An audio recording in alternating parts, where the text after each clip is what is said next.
It's literally like 50 degrees in here right now. Yeah, that's way too noisy. I am literally just gonna have to sweat it out. Hello guys and welcome back to my channel. I hope you're all doing well. What do you guys think of my new setup? Are we digging it? Comment below, let me know what you think. Now that we have a furnished apartment, I feel like this is my spot. This is gonna be my filming spot. So before we get started with the video, I wanted to let you know my big news that my Singapore ebook guide is now available. I'm so excited. I released it this week. So many of you guys have been so supportive already, so thank you so much for all your kind words. I've worked so hard on it for the last few months and it's finally available on my website. So I will link it up here or down here in the description box for you guys. So basically it's a guide to Singapore for expats, travellers, as well as locals. I cover all different topics about relocating and living in Singapore, as well as all my favourite spots in Singapore, because people always ask me like, what are your favourite places in Singapore? What are your favourite cafes?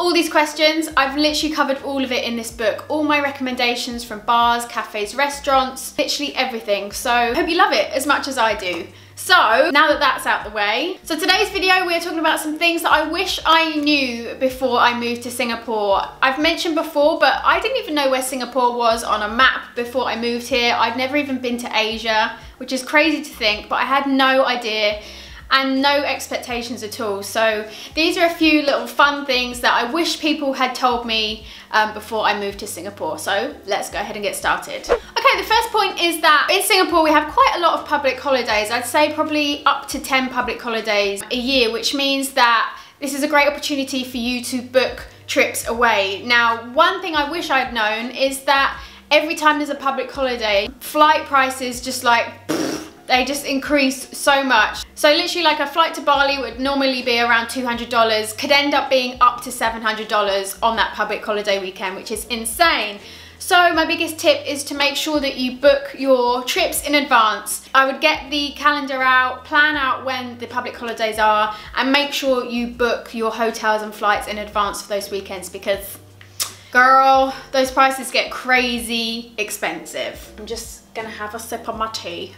Wet markets are amazing if you are looking for cheap groceries. Now, things like vegetables and fruit can be very expensive in supermarkets because they are imported. However, if you go to wet markets, which is usually where the locals go, if you head here early morning, you will be able to get fresher fruits and vegetables for cheaper prices. It's really an experience because, like I said, you're really like getting in with the locals, and the aunties are like haggling and they know what they want to get, so you're like pushing your way through. But it's a really great place to head for cheaper and fresher produce. Which brings me on to my next point, is that if you follow my channel, you will know that I only just recently discovered the infamous Mustafa Centre.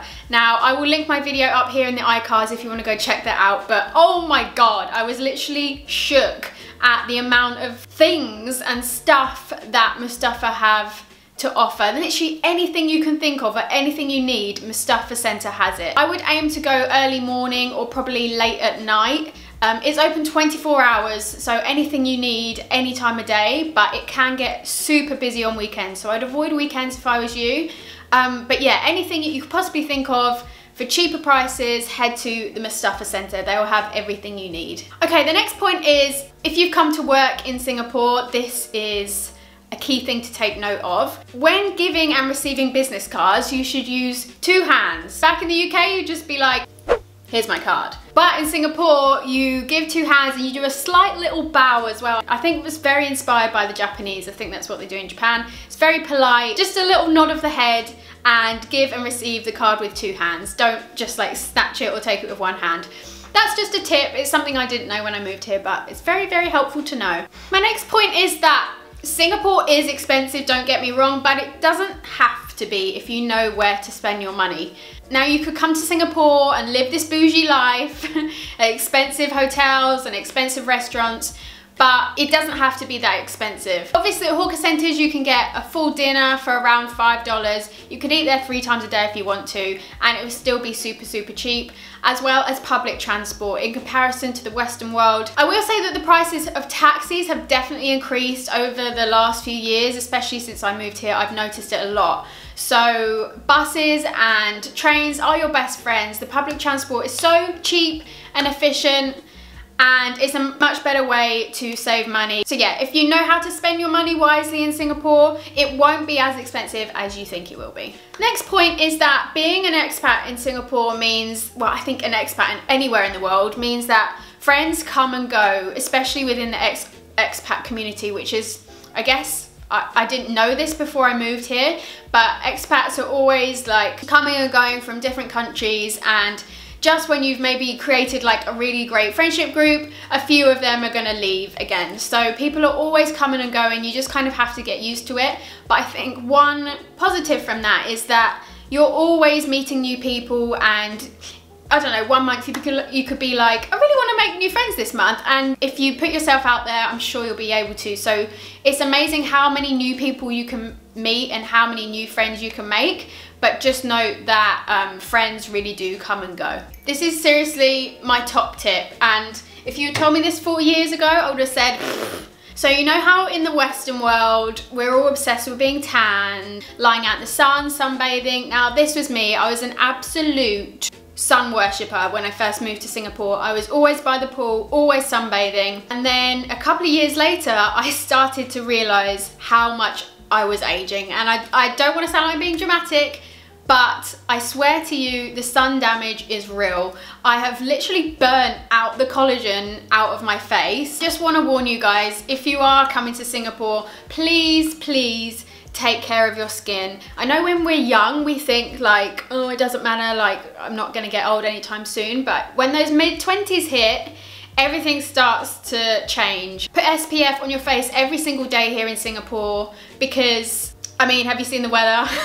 Like, I've honestly turned into like a local now. Like, I carry umbrellas wherever I go to shield me from the sun. I don't like lying out in the sun because I have seen like what a toll it's taken on my skin. So just bear that in mind. I don't want to be like preachy about it, but you should protect your skin at all costs. That's your life lesson for the day. Okay, another point is that from like November to January, February, summer clothes aren't stocked in Singapore, which is the most frustrating thing ever, because you'll go into the shops around Christmas time and they'll have autumn winter clothes stocked in the shops, and I'm like, guys, it's 30 degrees outside, like who is buying this stuff? Now I understand that these brands work, you know, by seasons and trends and stuff. It's like, I know some people are going like to Japan for Christmas, you might need some winter clothes, but you literally cannot get new summer clothes for a good few months until the next season comes out, which is really, really annoying for people that are like in Singapore and are looking to buy new summer clothes. It's just not gonna happen. You can probably buy them online, but just note that for those few months, you ain't getting no new summer clothes, that's for sure. One of the weirdest things about living in Singapore is that time just flies, and because there are no seasons, you can't differentiate between different times in your life. So you can't be like, oh, do you remember last summer when we did this? Do you remember last winter? Because like everything just like merges into one. I've even been to places this year and I thought that they were like last year. Like your head is just all over the place. It's very, very confusing. So that's just one thing to take note of. It's just a bit disorientating having no seasons because everything's just the same, like the climate, the weather. I lose all track of time. It's the weirdest thing. So just bear that in mind. I wish someone had told me before I moved here that my English was going to get worse. You're probably thinking, how is that a thing? But when you're around Singaporeans all the time, you pick up local slang and Singlish and words, and you start to structure your sentences in a different way. Now, me and Justin have noticed this so much, especially I've noticed this in Justin, like because of how he's trying to communicate to his colleagues and structure his sentences. I mean, how do you even avoid it? I don't know. It's just something that we've noticed and something I thought I'd mention. But on the same subject, I would 100% recommend that you learn a new language. Try learning Malay or Mandarin, just because it would be so handy, and it's something that I wish I had done before I moved here. I mean, I've still got time to do it. Justin's currently learning to speak Malay. I would honestly say that maybe learning a little bit of Mandarin would really come in handy sometimes. And the last point I want to talk about is the humidity. I wish someone had told me that we wouldn't be able to do like the everyday thing. It's just a lot harder to do things outdoors.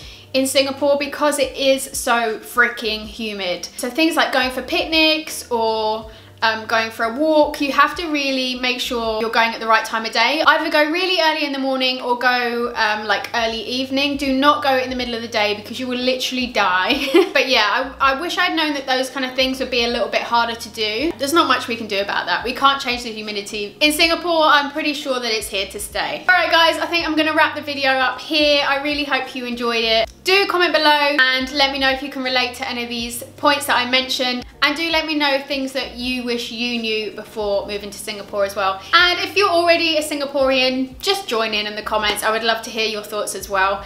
Be sure to give this video a big thumbs up if you enjoyed it. It really helps me out. Don't forget to hit the subscribe button if you want to see more of this kind of content from me. Like I said, I'm going to leave my ebook link down below in the description box for you guys if you want to check it out. And yeah, thank you guys so much for watching, and I'll see you in the next one. Bye!